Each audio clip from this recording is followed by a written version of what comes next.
So let's do the Telegraph. And apparently King Charles must apologise for genocide. I didn't even know he'd done one. And people say the royal family don't work hard, Josh.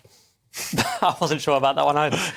King Charles must apologise for British genocide and colonisation. This is the indigenous leaders from 12 Commonwealth countries, and they're saying this is so to begin the process of reparations. And I think they've conflated two things here, because they're then they start going about how Jamaica is now holding a referendum because they want to become a republic. But of course, Jamaica, the vast majority of people in Jamaica aren't actually indigenous. They were brought over themselves. So are we talking about Maoris? Are we talking about Aborigines?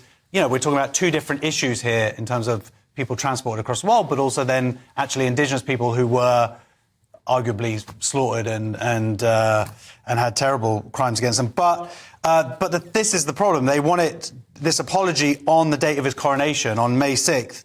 And I just think that's a bit out of order. I think it's like he's been waiting for this for decades. Like, do it the day after. Like, my mum told me that my parents are getting a divorce on the last day of my exams. And I was like, could you just not wait a day? Like, give me this day, and then let's chat. It's a bit like the Red Wedding, isn't it? It's like, you know what I mean? Don't have it on the... You're absolutely right. It's a definite Red Wedding moment. I mean, Leo, aren't you a bit sick of this? Well, it's not that Britain's never done anything wrong, but it's like we have to constantly apologise. We never hear Turkey apologising for the Ottoman Empire. We never say, hey, Charles, can you take a day of celebration for ending slavery? Yeah. What about that? Well, that's the thing. I mean, this stuff happened hundreds of years ago, and it was bad, but it was hundreds of years ago, and the people responsible are dead now, and you can't hold people's children or great-great-great-great-grandchildren responsible for things that their ancestors Although Aborigines have been going on, it's been in living memory. I mean, it's only been sort of 1964 that they got human rights. That's Australia. I mean, that's, they're still like under the part of the Commonwealth. That's what they do.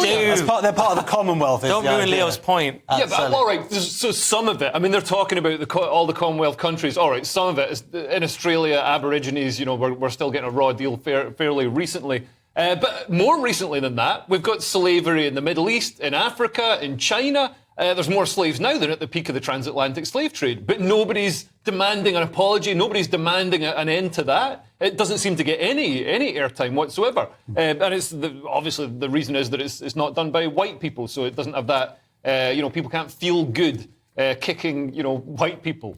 Yeah, and I do feel that a lot of it is because people see this current king as vulnerable, don't they? They see it as their time to really have a pop. And the Queen's dead, and she had a certain respect, and now she's dead. Everyone's trying to get rid of the monarchy. Everyone's trying to have a go. Don't you feel that way?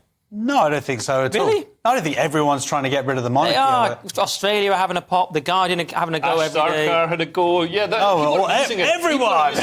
All those people are using it to, Republicans and people on the left are using it to get attention. Well, I certainly think you're right about places like Australia and whatnot, because of the respect that everybody had for the Queen and her longevity and her service. I think, people were... arguably she was much more popular than him. Yeah. As to whether he has the time to get that popularity himself, we'll see. But at least Russell Crowe called him a good bloke. So there is that. Let's do the